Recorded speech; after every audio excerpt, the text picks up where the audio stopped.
बाबूजी, आप मुझसे मेरा परिचय पूछना चाहते हैं। आप मेरा परिचय जानना चाहते हैं कि मैं कौन हूँ, लेकिन मेरी समझ में ये नहीं आ रहा है कि मैं आपको क्या बताऊँ कि मैं एक अनाथ बालक हूँ। इस दुनिया में अपना कहने लायक मेरा कोई नहीं है। बस यह धरती ही मेरी माँ है और आकाश ही मेरे पिता है। मेरा जन्म आज से 13-14 साल पहले इसी शहर की एक झोपड़पट्टी में हुआ था। मैं नहीं जानता था कि मेरे माता पिता कौन है। मैंने उन्हें कभी नहीं देखा, ना मुझे उनकी शक्ल पता है, ना मुझे उनका चेहरा याद है कि वो कैसे दिखते हैं। क्या मालूम वे इस दुनिया में है भी या नहीं। मेरा तो शैशव और बचपन एक अनाथालय में ही बीत गया।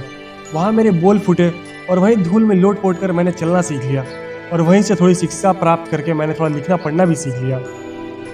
जीवन का पहला दशक तो कैसे तैसे करके मैंने वहाँ बिता लिया, लेकिन बाद में मेरा मन वहाँ से उबने लगा। उस दया और याचना की जिंदगी से मुझे नफरत सी होने लगी। कभी किसी सेठ की ओर से खाना दिया जाता तो कभी बाहर गाना बजाना करके अनाज और पैसे मांग कर लाना पड़ता था।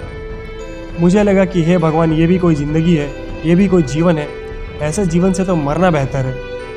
एक दिन मौका देखकर मैं उन भीखमंगों की टोली से निकलकर भाग गया। उस अनाथालय को मैंने त्याग दिया। मैंने सोचा कि अब मुझे कोई अनाथ नहीं कहेगा। बाहर की दुनिया में आकर मैंने काम की तलाश में भटकने लगा। कोई पूछता तुम्हारे माता पिता कौन है, कोई पूछता तुम्हारा घर कहाँ है, कोई कहता कि किसी की जमानत दिलाओ। मैं क्या उत्तर देता। एक प्याव पर पानी पिलाने वाले पंडित ने मुझसे हमदर्दी बताई। उसी की सिफारिश पर एक दिन एक सेठ ने मुझ पर दया दिखाई। उन्होंने अपने छोटे लड़के को स्कूल लेकर आने जाने का काम मुझे सौंप दिया। लड़का उसका रास्ते में बहुत ज़्यादा शरारतें करता था, बहुत परेशान करता था। एक दिन एक साइकिल वाले से उसकी टक्कर हो गई और उसे ज़रा सी चोट लग गई और उस सेठ ने मुझे बहुत थप्पड़ मारे, बहुत चाटे मारे, लात घूंसों से मारा और मुझे घर से निकाल दिया। मैं फिर से मेरी ज़िंदगी बेसहारा और घर में बेरोजगार हो गया और रास्ते पर बैठकर मैं अकेले रो रहा था। ना गले लगाने के लिए कोई था, ना हाथ पकड़ने के लिए कोई था। बस दिल में दर्द लेकर बैठा था। थोड़े दिनों के बाद मुझे एक व्यापारी की पीढ़ी में नौकरी मिल गई।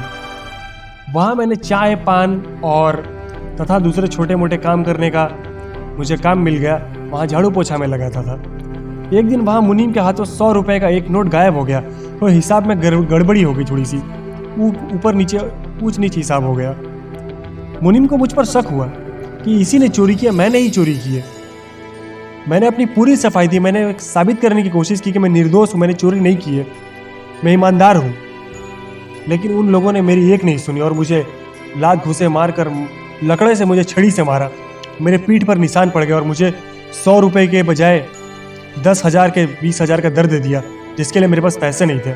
और मुझे वहाँ से मार पीट कर मुझे निकाल दिया और फिर से मेरे जीवन को बेरोजगार और बेसहारा बना दिया। बाबूजी तब से कई छोटी मोटी नौकरियां की, लेकिन पेट भरने से अधिक आज तक मैंने कभी कमा नहीं पाया। आज सुबह ही कांच की गिलास फूट जाने पर शरबत वाले ने मुझे कई थप्पड़ मारे, बहुत मारा और मुझे उसने भी काम से निकाल दिया और मैं वहाँ काम छोड़कर भागकर फिर से भटकने लगा। भूख और अपमान से दुखी होकर मैं इस बाग में आकर बैठ गया। तभी जाकर मेरी आपसे मुलाकात हुई।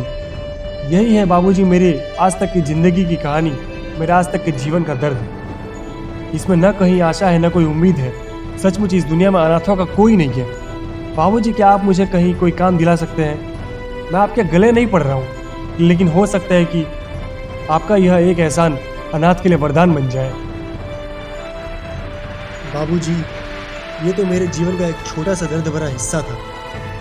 देखा नहीं मुंह कभी माँ बाप का, माँ का प्यार होता है कभी मिला ही नहीं, पिता की डांट होती है क्या कभी खाई ही नहीं। पले बड़े वहाँ जहाँ सब मेरी तरह थे, क्या अपना क्या पराया इसे कभी समझा ही नहीं। प्यार को ढूंढते था सभी में, अपना किसी ने माना ही नहीं। प्यार क्या होता है कभी ये देखा ही नहीं। परिवार क्या होता है कभी इसे जाना ही नहीं। रिश्ते की कदर कभी जानी ही नहीं।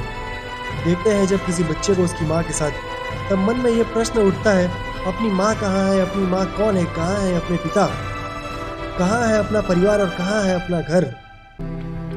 मित्र से करते हैं ऐसी बात जब, समझ नहीं आती है ऐसी बात तब। क्यों हमें माँ प्यार नहीं करती, क्यों हमें पिता प्यार नहीं करते, क्यों हमारे पास परिवार नहीं है, क्या हमने कोई गलती की है, क्यों हमें अनाथ बना दिया गया, क्यों हमें छोड़ दिया गया। अनाथ बच्चों के हृदय में युद्ध समा जाता है। हृदय को पत्थर बनने में अधिक समय नहीं लगता।